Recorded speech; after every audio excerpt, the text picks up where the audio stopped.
ओम शांति। आज 10 जून 2021 की मुरली में बाबा ने कहा, मीठे बच्चे, अमर बाबा आया है तुम्हें ज्ञान का तीसरा नेत्र देने। अभी तुम तीनों कालों और तीनों लोकों को जानते हो। प्रश्न है आज की मुरली का, रूहानी बाप रूहों को वर्षा किस आधार पर देते हैं? उत्तर है, पढ़ाई के आधार पर। जो बच्चे अच्छी रीति पढ़ते हैं, देह अभिमान को छोड़ देही अभिमानी रहने का पुरुषार्थ करते हैं, उन्हें ही बाप का वर्षा मिलता है। लौकिक बाप सिर्फ बच्चों को वर्षा देते, लेकिन पारलौकिक बाप का संबंध रूहों से है, इसलिए रूहों को वर्षा देते हैं। गीत है आज का, बोले नाच से निराला कोई और नहीं। अब सुनते हैं मुरली विस्तार से। ओम शांति। रूहानी बच्चे रूहानी बाप से अमर कथा सुन रहे हैं। इस मृत्यु लोक से अमर लोक में जाने के लिए। निर्वाण धाम को अमर लोक नहीं कहा जाता। अमर लोक जहाँ तुम अकाले मृत्यु को नहीं पाते हो, इसलिए उनको अमर लोक कहा जाता है। रूहानी बाप जिसको अमरनाथ कहा जाता है, जरूर अमर लोक में ले जाने के लिए मृत्यु लोक में कथा सुनाएंगे। 3 कथाएं भारत में ही मशहूर है। 3 कथाएं भारत में ही मशहूर है। कौन कौन सी? अमर कथा, सत्यनारायण की कथा और तीजरी की कथा। अमर कथा, सत्यनारायण की कथा और तीजरी की कथा। भक्ति मार्ग में तो तीजरी का अर्थ कोई समझते ही नहीं है। ज्ञान का तीसरा नेत्र सिवाय ज्ञान सागर अमर बाबा के कोई दे न सके। यह भी झूठी कथाएं सुनाते हैं। मीठे मीठे रूहानी बच्चे अब जान गए हैं कि हमको अब ज्ञान का तीसरा नेत्र मिल रहा है, जिस तीसरे नेत्र से तीनों कालों तीनों लोकों को तुम जान चुके हो। मूल वतन, सूक्ष्म वतन, स्थूल वतन के आदि मध्य अंत को भी जान चुके हो। इसलिए बच्चे अपने को त्रिकालदर्शी भी समझते हैं। तुम मीठे मीठे बच्चों बिगर सृष्टि में कोई त्रिकालदर्शी नहीं होता। तीनों कालों अर्थात सृष्टि के आदि मध्य अंत को नहीं जानते। मूल वतन, सूक्ष्म वतन, स्थूल वतन को बहुत जानते हैं, परंतु तीनों कालों के आदि मध्य अंत को कोई नहीं जानते। अब क्या हुआ? अब मीठे मीठे रूहानी बच्चे रूहानी बाप से सुन रहे हैं। हम उनके बच्चे बने हैं। एक ही बार तुम रूहानी बच्चों को रूहानी बाप मिला है। रूहों को पढ़ाते हैं और सब देह अभिमानी होने के कारण कहते हैं, मैं ये पढ़ता हूँ, मैं ये करता हूँ। देह अभिमान आ जाता है। अभी इस संगम पर रूहानी बाप आकर रूहानी बच्चों को कहते हैं, तुम अच्छी रीति पढ़ो। बाप से हर एक बच्चा वर्षा लेने का हकदार है, क्योंकि सब रूहानी बच्चे हो ना। लौकिक संबंध में सिर्फ बच्चा वर्षे का हकदार बनता है। इस पारलौकिक संबंध में सभी बच्चों रूहों को वर्षा मिलता है। अमरनाथ की भी कथा सुनाते हैं। कहते हैं, पार्वती को पहाड़ी पर कंदराओं में जाकर कथा सुनाई। यह तो रॉन्ग है ना। अब तुम बच्चे जानते हो झूठ क्या है, सच क्या है। सच तो जरूर सच्चा बाबा ही सुनाएंगे। बाप एक ही बार सच सुनाए सचखंड का मालिक बनाते हैं। तुम जानते हो इस झूठ खंड को आग लगनी है। यह जो कुछ देखने में आता है यह नहीं रहेगा। समय बाकी थोड़ा है। यह शिव बाबा का ज्ञान यज्ञ है, लेकिन लौकिक संबंध में भी बाप यज्ञ रचते हैं। कोई रुद्र यज्ञ रचते हैं, कोई गीता यज्ञ, कोई रामायण यज्ञ रचते हैं। यह है शिव बाबा व रुद्र ज्ञान यज्ञ। यह अंतिम यज्ञ है। तुम जानते हो हम अमरपुरी में अब जा रहे हैं। बाकी थोड़े मिनट का अब रास्ता है। कोई भी मनुष्य को ये पता नहीं है, वह तो कह देते हैं मृत्यु लोक से अमर लोक में जाने के लिए 40,000 वर्ष अभी पड़े हैं। अमर लोक सत्युग को कहा जाता है। तुम बच्चों को अभी बाबा सम्मुख बैठ अमर कथा, तीजरी की कथा, सत्यनारायण की कथा सुना रहे हैं।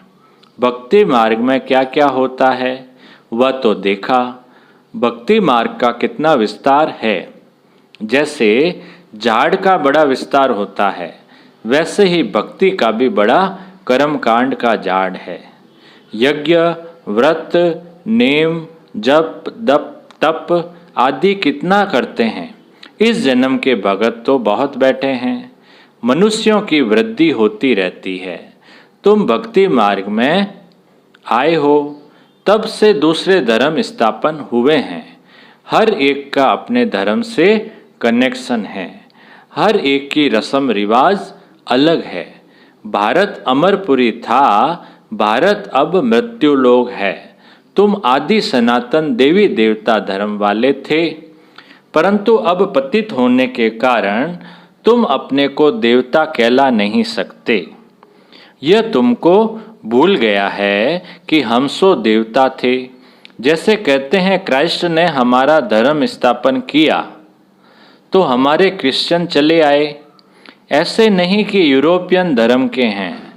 वैसे तुम हिंदुस्तान में रहने वाले अथवा भारत में रहने वाले देवी देवता धर्म के हो, परंतु अपने को देवता कहला नहीं सकते। समझते हो हम तो पापी, नीच, कंगाल, विकारी हैं। भक्ति मार्ग में मनुष्य दुखी होते हैं तो बाप को ही पुकारते हैं।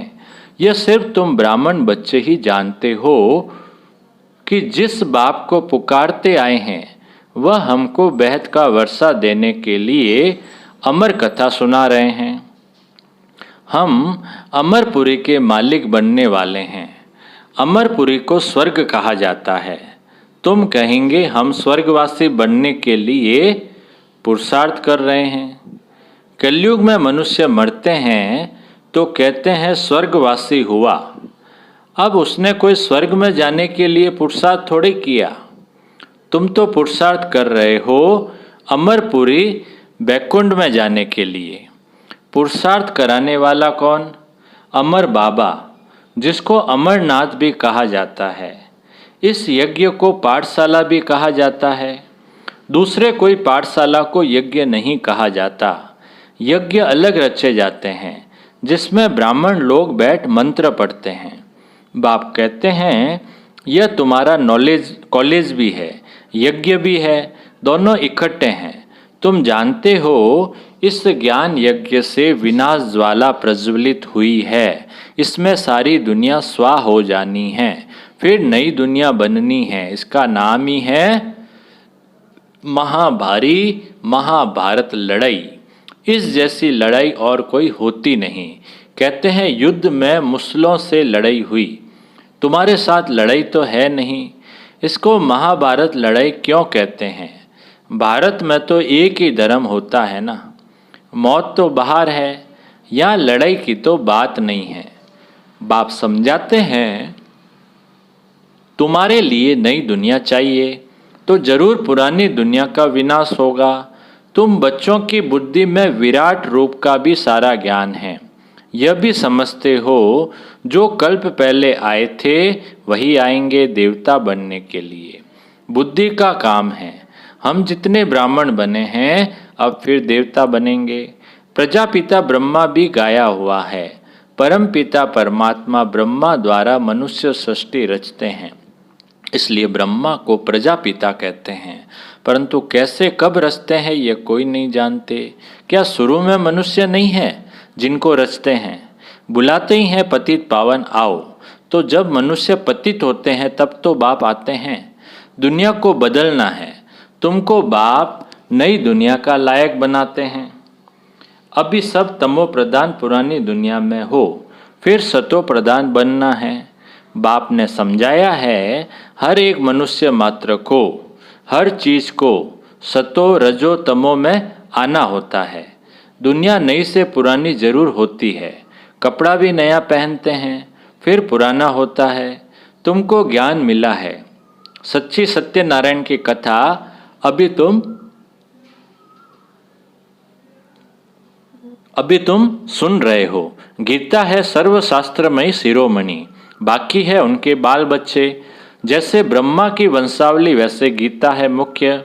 ऊंचते ऊंच माँ बाप, बाकी है बच्चे। अभी माँ बाप से वर्षा मिल सकता है, बाकी कितने भी शास्त्र पढ़ें कुछ भी करें वर्षा मिल न सके। करके जो शास्त्र पढ़ते हैं उनकी बहुत कमाई होती है, वह तो हो गया अल्पकाल के लिए। यहाँ तुम बच्चे सुनते हो तो कितनी कमाई करते हो 21 जन्म के लिए, विचार करो। वह एक सुनाएंगे जब उनको पैसे देंगे। यहाँ बाप तुम बच्चों को सुनाते हैं, तुम 21 जन्म के लिए कितने साहूकार बनते हो। वहाँ सुनाने वाले की जेब भरती है। भक्ति आदि करना प्रवृत्ति मार्ग वालों का काम है। तुम हो प्रवृत्ति मार्ग वाले। तुम जानते हो स्वर्ग लोक में हम पूज्य थे, नहीं तो 84 जन्मों का हिसाब कहाँ से आए। यह है रूहानी ज्ञान जो सुप्रीम रूह ज्ञान सागर से मिलता है। पतित पावन बाप ही सबके सदगति दाता है। हम बच्चों को अमर कथा सुना रहे हैं। जन्म जन्मांतर झूठी कथा सुनते आए हो, अब सच्ची कथा सुनकर तुम 16 कला संपूर्ण बनते हो। चंद्रमा को 16 कला संपूर्ण कहा जाता है, सूर्य के लिए नहीं कहते हैं। तुम जानते हो हम आत्माएं भविष्य में सर्वगुण संपन्न 16 कला संपूर्ण बनेंगे। फिर आद्य कल्प के बाद उनों में खाद पड़ जाती है। आधे कल्प के बाद उनों में खाद पड़ जाती है। अभी तुम समझते हो हम फिर से सर्वगुण संपन्न 16 कला संपन्न संपूर्ण निर्विकारी 100 देवता फिर से बन रहे हैं। हम आत्माएं पहले अपने घर जाएंगे, फिर हम शरीर धारण कर 100 देवता बनेंगे, फिर चंद्रवंशी घराने में आएंगे। 84 जन्मों का हिसाब किताब चाहिए, किस युग में किस वर्ष में कितने जन्म हुए। बाप ने 84 जन्मों की सच्ची सच्ची कथा अब सुनाई है। तुम बच्चों को कहेंगे तुम भारतवासी 84 जन्म लेते हो, अपने को एक तो ब्राह्मण समझना पड़े। मम्मा बाबा कहते हो ना, वर्षा शिव बाबा से लेते हो, ब्रह्मा बाबा द्वारा।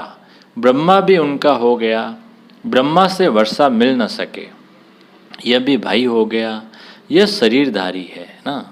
तुम सब बच्चे वर्षा उनसे लेते हो, इन ब्रह्मा से नहीं। जिससे वर्षा नहीं पाना है उनको याद नहीं करना है, एक शिव बाबा को ही याद करना है। उनको ही कहते हैं तुम मात पिता हम बालक तेरे। तुम इनके आसपास आते हो तो बुद्धि में रहता है, हम शिव बाबा के पास जाते हैं। याद शिव बाबा को ही करना है। आत्मा बिंदी है, उसमें 84 जन्मों का पाठ नूंधा हुआ है। आत्मा प्रकृति के बीच में रहती है, उड़ती भी सेकंड में है। मैं आत्मा एक शरीर छोड़ दूसरा लेता हूँ, प्रकृति के बीच जाए विराजमान होता हूँ। बुद्धि में समझ है हमारी आत्मा ऐसी है। सत्युग में तो कोई ऐसी चीज़ देखने की आशा नहीं रहती। आत्मा को देख सकते हैं दिव्य दृष्टि से, कोई इन आँखों से देखने की बात नहीं है। भक्ति मार्ग में ही साक्षात्कार करते हैं। जैसे रामकृष्ण का शिष्य विवेकानंद था, उसने बताया है मैं सामने बैठा था तो उनकी आत्मा निकल मेरे में प्रवेश हो गई। ऐसे कोई होता नहीं है। आत्मा कैसे एक शरीर छोड़ दूसरे में प्रवेश करती है, यह सब बातें तुम बच्चों को समझाई जाती है। अभी तुम समझते हो हम अमर लोक में जाने के लिए पुरुषार्थ कर रहे हैं। अमर लोक में हम जन्म लेंगे, वहाँ हम गर्भ महल में होंगे।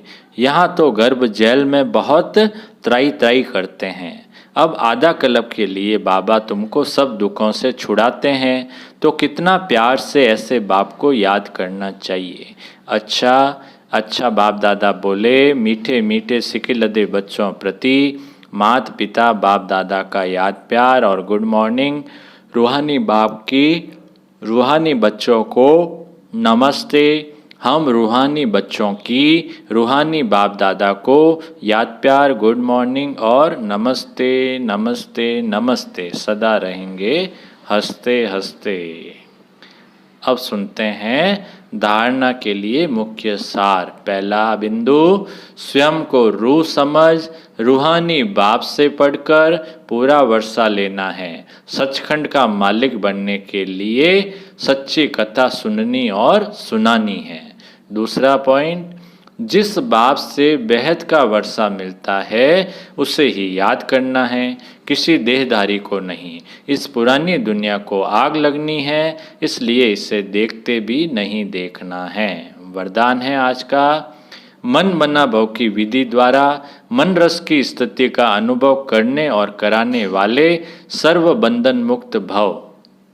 मन मना भव की विधि द्वारा मन रस की स्थिति का अनुभव करने और कराने वाले सर्व बंधन मुक्त भव।